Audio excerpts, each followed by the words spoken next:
Good morning, SA wine lovers, and welcome to the SaveSAwine live stream.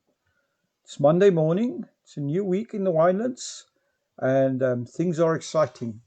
We're looking at our featured vineyard of the day today, and it's Bosman Family Wines. Bosman Family Wines is a vineyard located in Wellington, and this is an eighth generation winery. 8 generations of Bosmans have been farming at this farm, and very interesting story. But before I tell you more about them, just this is part of our 1660 campaign, where we are featuring one producer a day for 60 days, starting at the 30th of August until the 28th of October. And we would love it if you would support these wineries, and if you can buy some of their wine, that would be fantastic.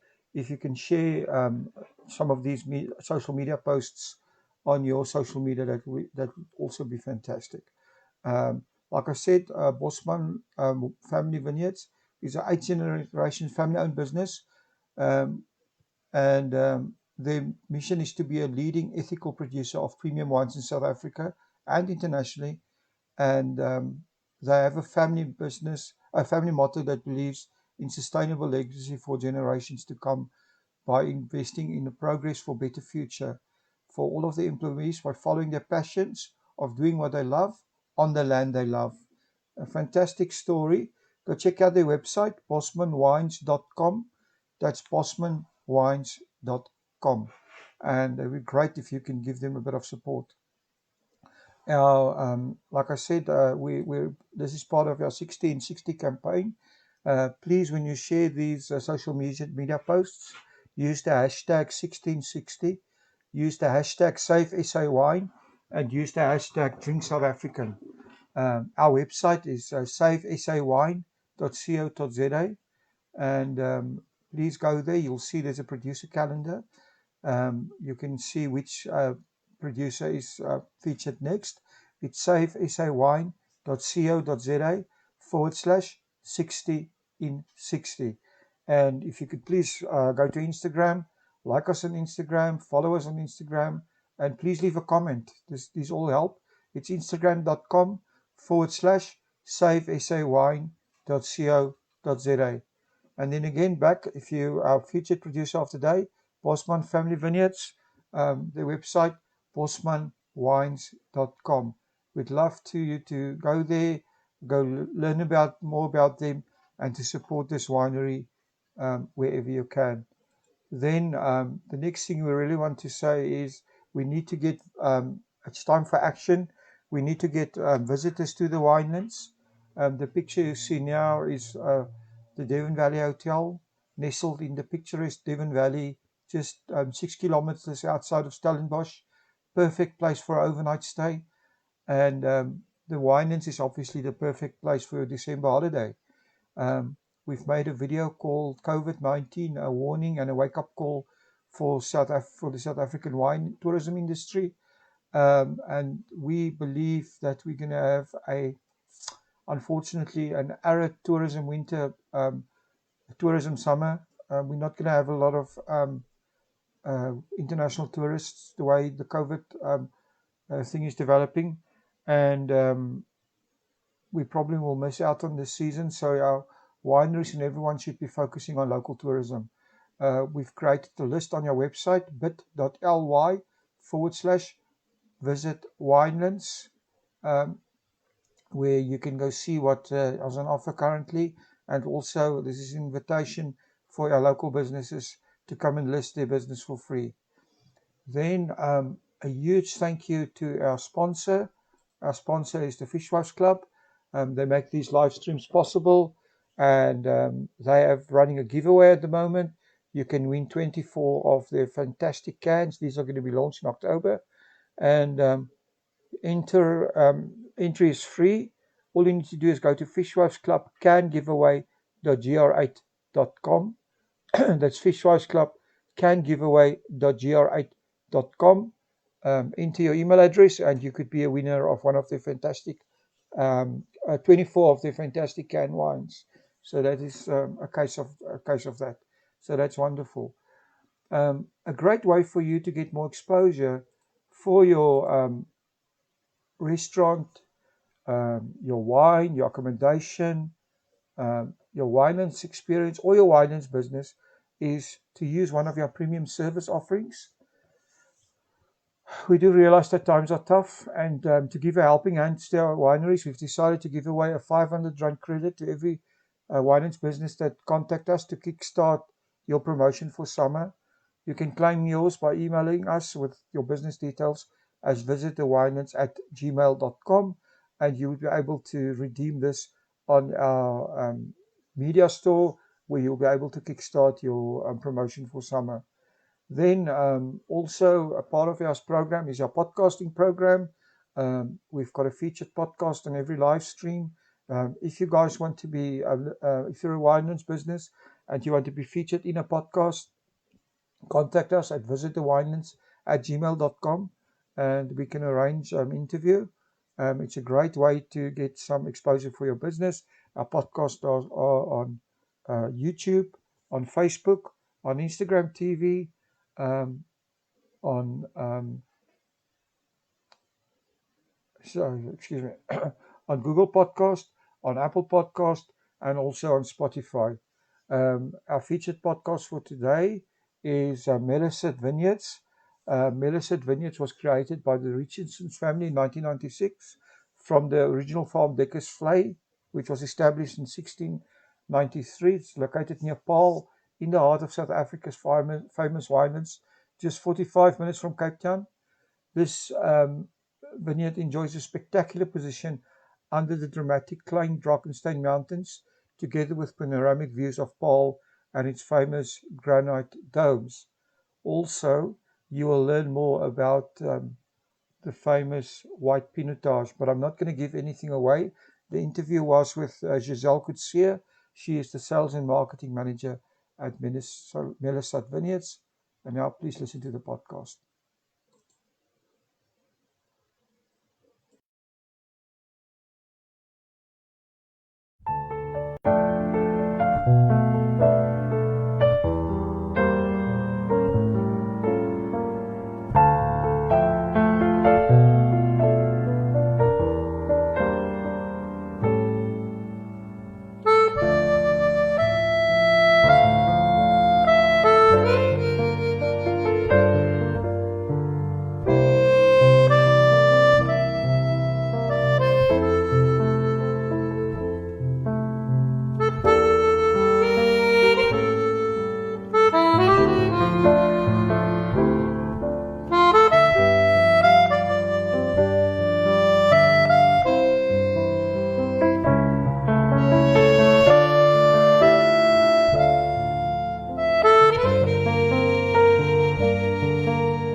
Welcome to About the Winelands.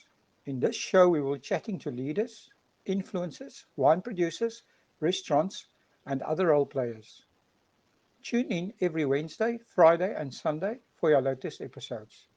You will find us on YouTube, Facebook, Instagram TV, Spotify, Apple Podcast, and Google Podcast.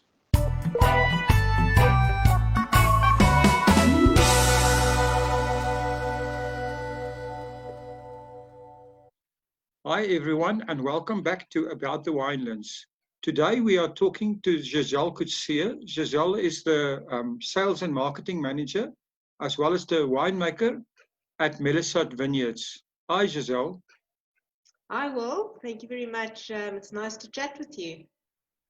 It's our pleasure. Tell me, can you tell us a little bit about yourself and how you became involved in the wine industry? Yes, well, I was born in Johannesburg, quite away from the Winelands, but we always had wine in the house, and you kind of get curious about how wine is made, and we always came to the Cape for holidays. And when the Cape Doctor blew, we ended up at wineries tasting wine. And in those days, a lot of the winemakers and owners of the farms used to present the tastings. And this was so wonderful, and I loved the whole vibe about the industry. So eventually I started doing some wine courses in Johannesburg. And every holiday I spent in the Cape. And I completed my Cape Wine Academy Diploma 2 in those days. I didn't have the WSET courses then. I met my husband and we moved to Germany, and I became a wine consultant in Germany. And that really opened the world of wine to me. I was working in this wonderful shop, and we had over 1,200 different wines from all over the world. And my manager in those days said, "You can't sell a wine unless you know how it tastes." So we did quite a bit of tasting from everything, from white, rosé, bubbly, reds, anything. But eventually I came back to South Africa, and I met a winemaker that invited me to come and harvest for a couple of days. And then I decided, well, this is what I want to do. I want to make wine. I don't just want to drink it. And I enrolled at Elsenburg, and I completed my studies in 2013. And since then, I've been loving what I'm doing, making wine, and then obviously selling wine, and also doing the marketing side. Wow, what a story. That's so interesting. So, can you tell us a little bit of the history of Melissat Vineyards?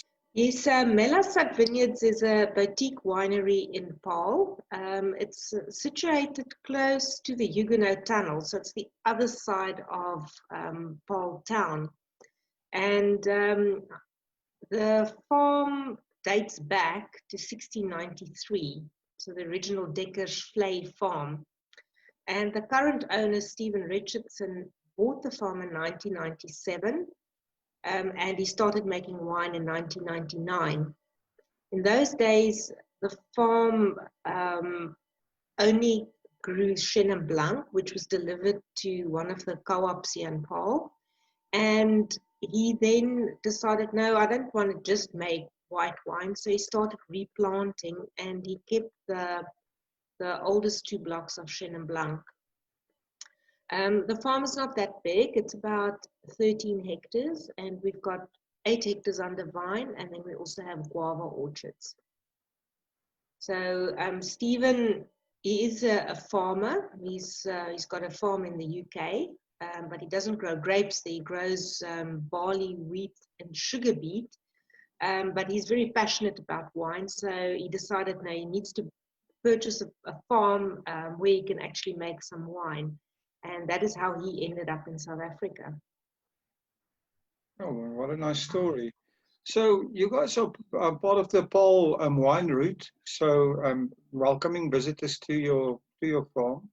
So what can a guest experience when visiting Melissat?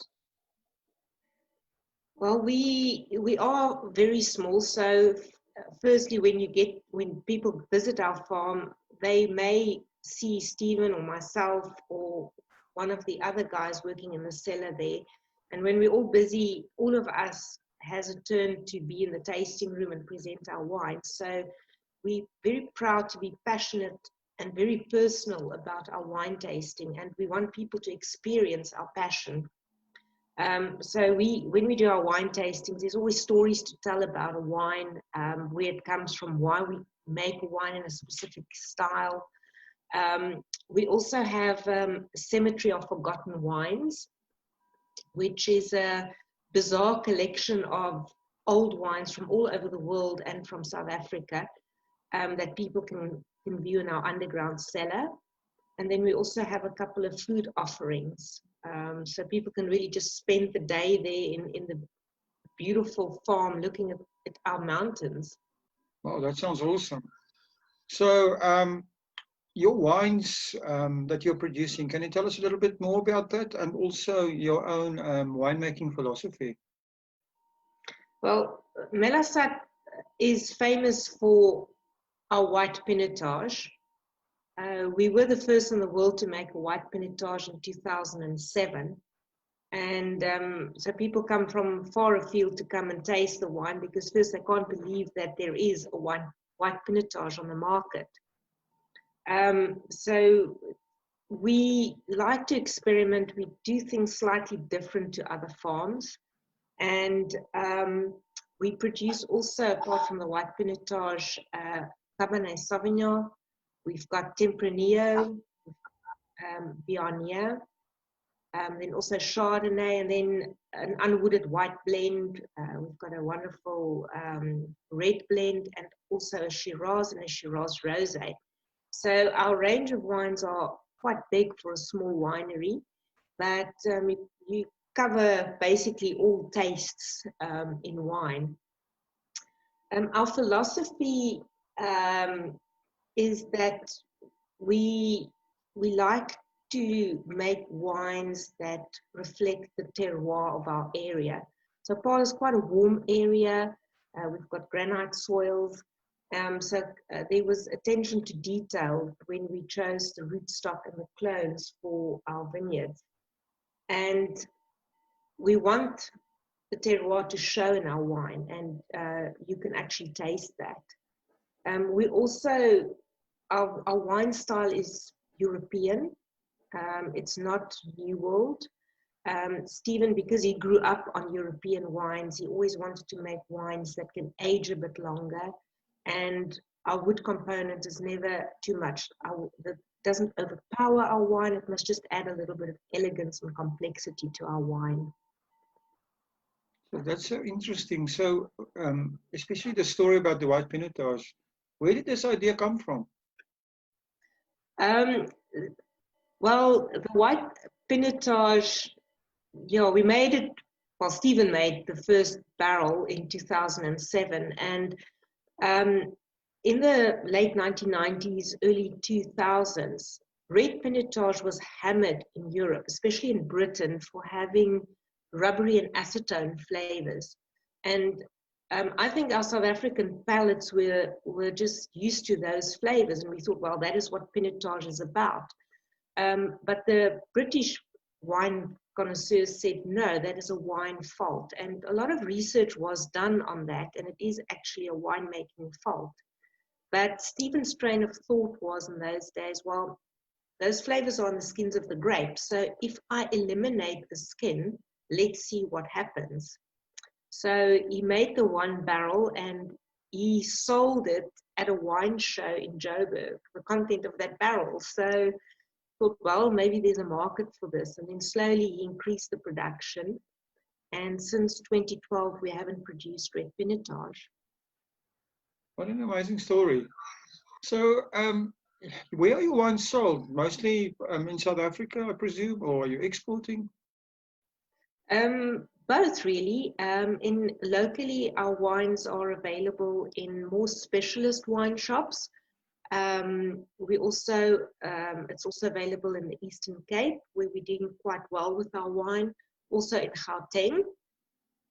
And then we're not really in big supermarkets because our production is too small. We produce about 40,000 bottles a year, so that has to cover our local market and exports. And our exports are mainly to Europe, so we're looking at Germany. We just sent a shipment during lockdown to the Netherlands, which safely arrived earlier this week, and then to Denmark, and then also the UK. Then a little bit to the US, and we've also exported to Argentina. Wow, that's quite interesting. Exporting to Argentina. I didn't expect that. Yes, You're actually the first winery I've spoken to that's actually mentioned that. So that's quite something for the books. So you mentioned yes, a little bit about the. Sorry, did you want to say something about the Argentina yes. stuff?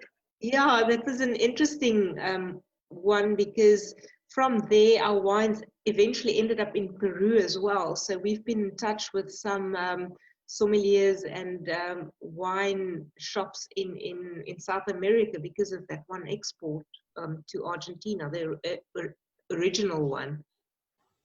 I quickly want to share something exciting. I have heard via the grapevine that the Fishwives Club will be launching a new lifestyle club soon.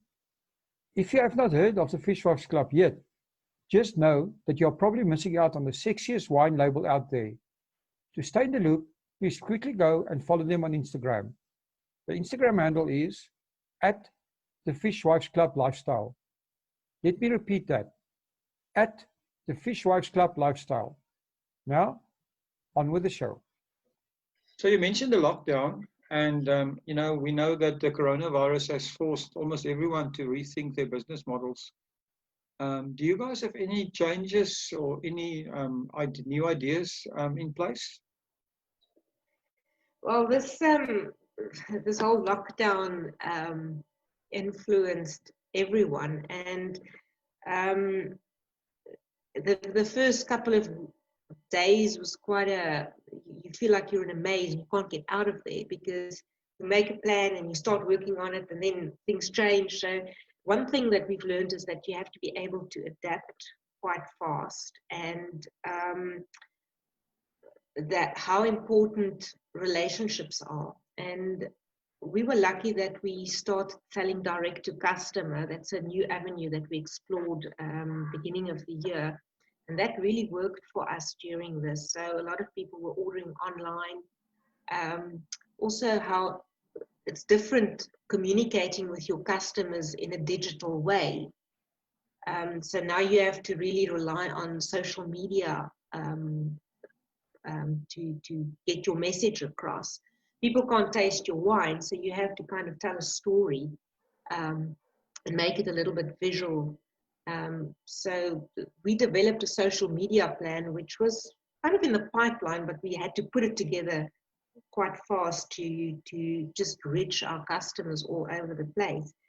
And the other important thing is your relationships with your suppliers, your production team, your staff, everybody down the line. You need to keep in touch, and you need to be kind of positive about it, not negative. And it just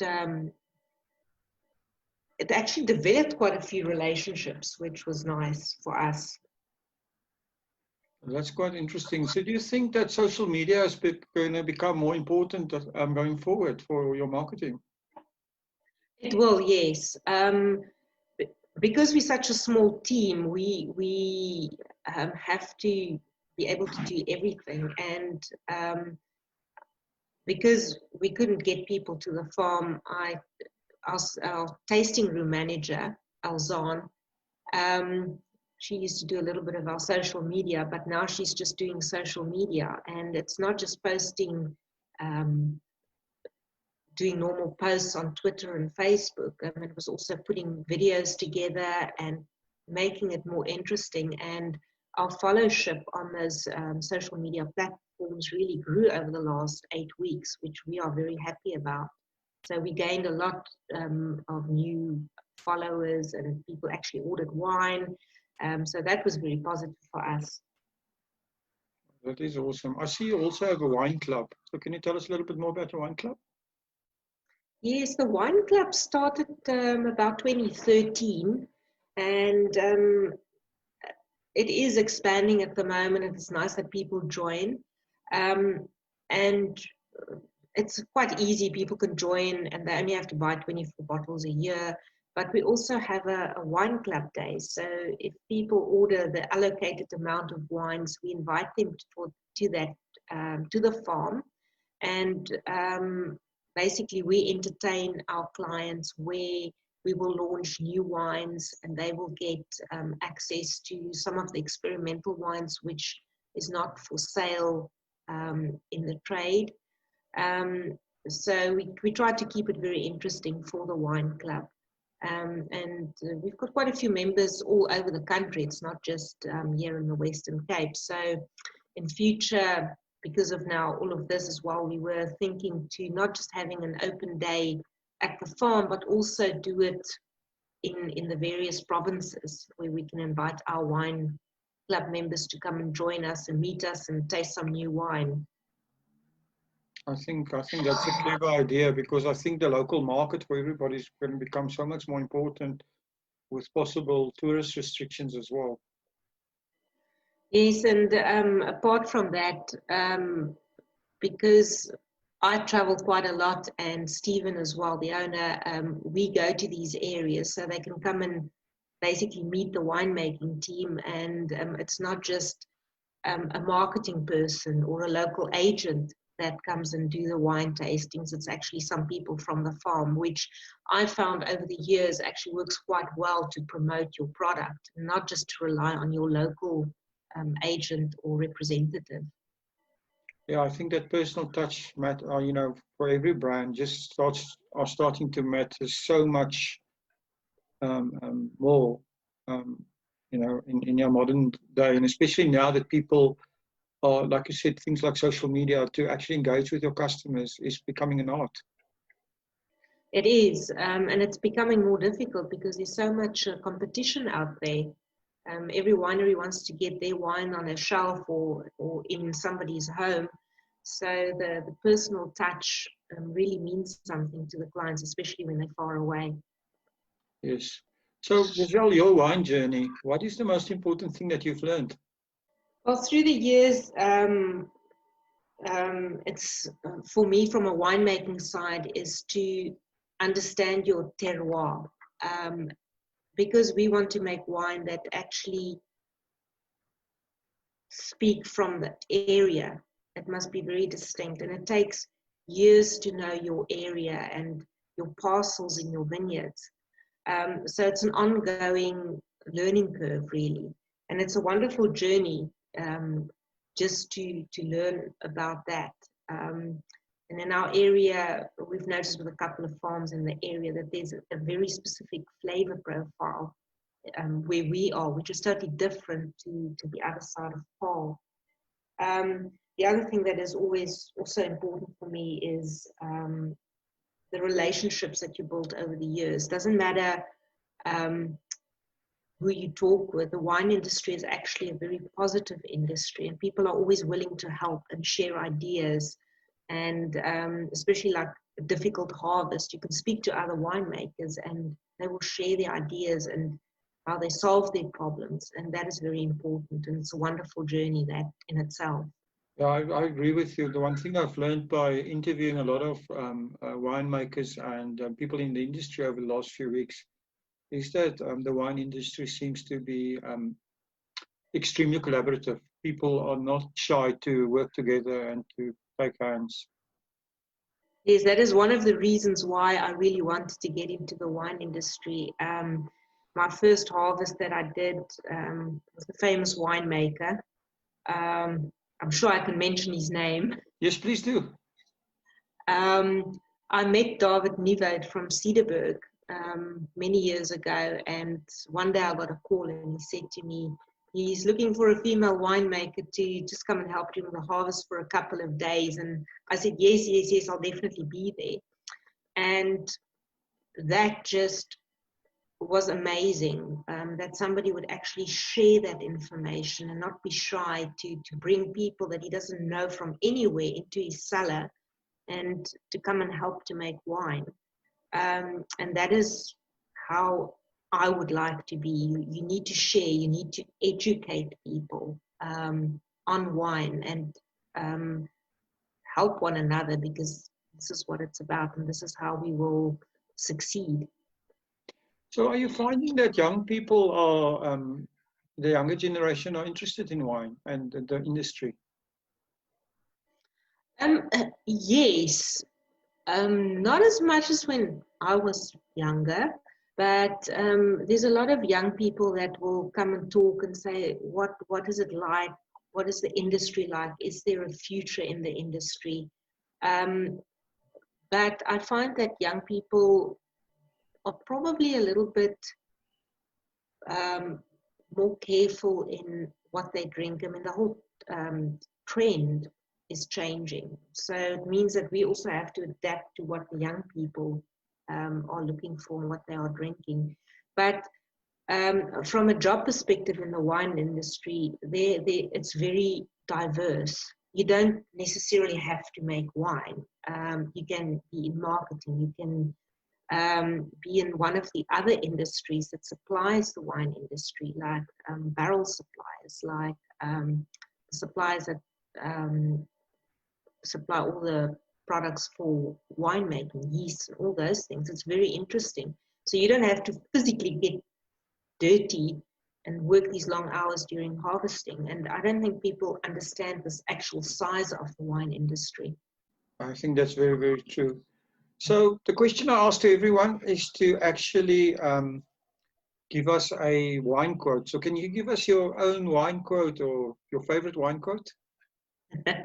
There's one that has been in our tasting room now for many years, and it's not a philosophical one. It's a little bit more like a joke, but I love that. It says, "Of course, size matters. Nobody wants a small glass of wine." And in these days, I think now that we can drink wine again, it's very important to have a nice glass of wine, but drinking responsibly. That's an awesome quote. I love it. Thank you. It's been such a pleasure talking to you and interesting. So thank you very, very much to spend the time. If people are looking for you guys, how do they find you? Well, on our website, people can visit our website. The website is www.melasat.com. And the directions are on there. Our email is on there. They can phone us, they can email us on social media. So we're on Instagram, Twitter, and Facebook. And our tasting room is open, well, under normal circumstances, 7 days a week. And we welcome everybody to come and visit us and experience our personal and passionate attention. We're a small team, and you'll probably see Stephen or myself there. And yeah, I would love to see everybody out there. That's awesome. And at the moment, your online shop is open for business, right? Yes, people can go to our website or sell it direct. Okay, that's awesome. Giselle, it's been such a pleasure talking to you. Thank you very, very much for spending the time. I know you're busy, and I'm sure people will appreciate the information. Thank you so much. No, thank you, Will. I appreciate chatting with you. It was very nice chatting to you, and I hope to see you at the farm soon. Absolutely. Thank you for supporting our show. If you would like to get more exposure for your business, please have a look at our sponsorship options. Thanks again for supporting About the Winelands. Please follow us on YouTube and on our social media channels. All details and links are in the description.